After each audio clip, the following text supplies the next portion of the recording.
बहुत प्यारी सी बच्ची थी और ऐसे सामने बैठी, मेरी निगाह गई तो उसको यहाँ निशान निशान से हो रहे थे। तो मैंने उससे पूछा ये क्या? उसने मतलब इशारे से बताया जो उनका होता है कस्टमर। मैंने कहा मना नहीं कर सकती थी। तो उसने कहा पैसा। भूखी रह जाती। तो बोली ये वो दलाल और वो, इनसे कैसे बचती? पुलिस से। पुलिस, दलाल और मालकिन से कैसे बचती? इसको पैसा कहाँ से देती? और अंत ये हुआ उस नन्ही सी बच्ची का, वो बहुत बदला लेके मरी यहाँ। वो HIV पॉजिटिव हुई और HIV पॉजिटिव मैं कैसे बताऊं कि क्यों हुई। वो किसी से प्यार करने लगी, उसने उसे भरोसा दिया उसी बाजार के, मैं तो उससे शादी करूंगा। एक दिन वो बहुत खुश थी, मैंने उससे पूछा क्या हुआ? बोली वो मेरे से शादी करने को कह रहा है। मैंने कहा बेटा ये ख्याल मत पाल, जैसे तेरा चल रहा है वैसे चलने दे, तुझे अच्छा लगता है उसके साथ थोड़ी बहुत देर तो ठीक है।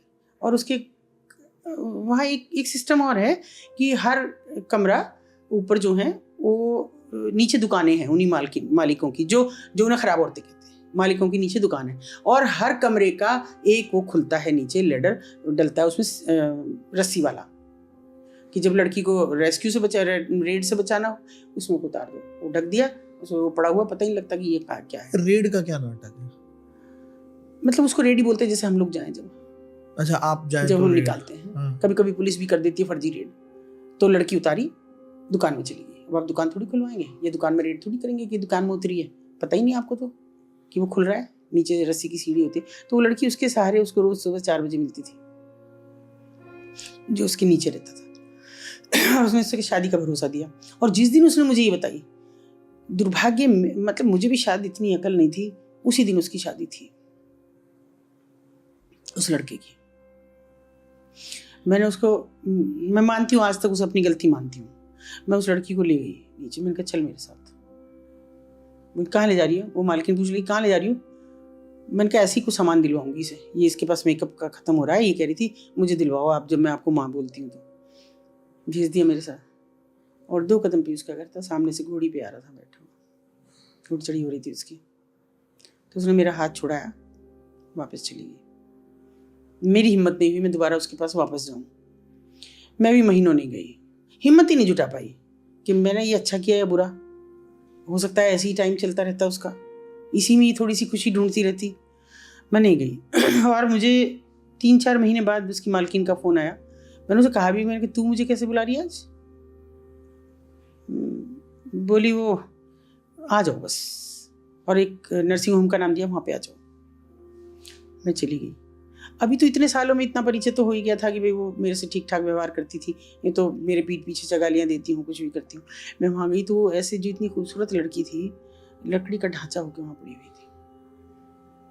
मैंने कहा ये क्या हुआ?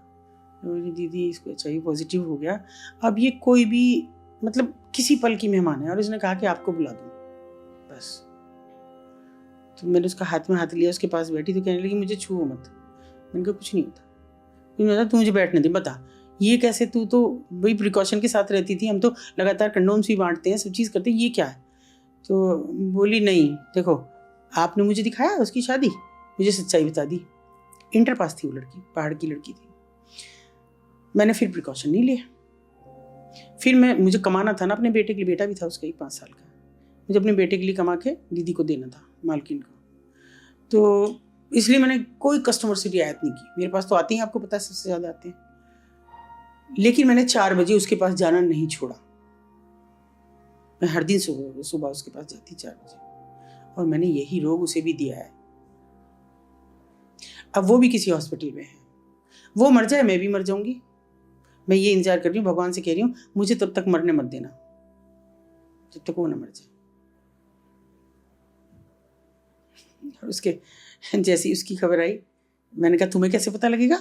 मुझे फ़ोन आएगा किसी का। मैंने कहा किसका? अब वो छोड़ो तुम, किसका? किसी का फ़ोन आया, मालकिन ने उसकी उठाया तो वो चुप हो गई, क्यों नहीं रहा। बस उसके बाद ये अजीब, मुझे वो हंसी कभी नहीं भूलती। तो आप ये कहेंगे कि मैं कैसे भूलूं, जब वो जितनी मतलब विद्रुपता से हंसी, वो आखिरी हंसी थी उसकी, इतनी खूबसूरत लड़की की, और इतनी बदशक्ल हो गई थी वो कि कहा मुझे सुकून है, बस दीदी ने मुझे वादा करा मेरे बेटे को पढ़ाती रहेंगी, मैंने इतना पैसा दीदी को दिया है, मेरे बेटे को ज़रूर पढ़ाएंगे। वो भी बहुत रोई, हम भी बहुत रोए और मर गई।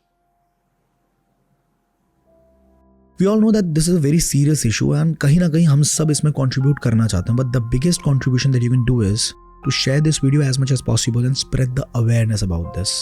Thank you.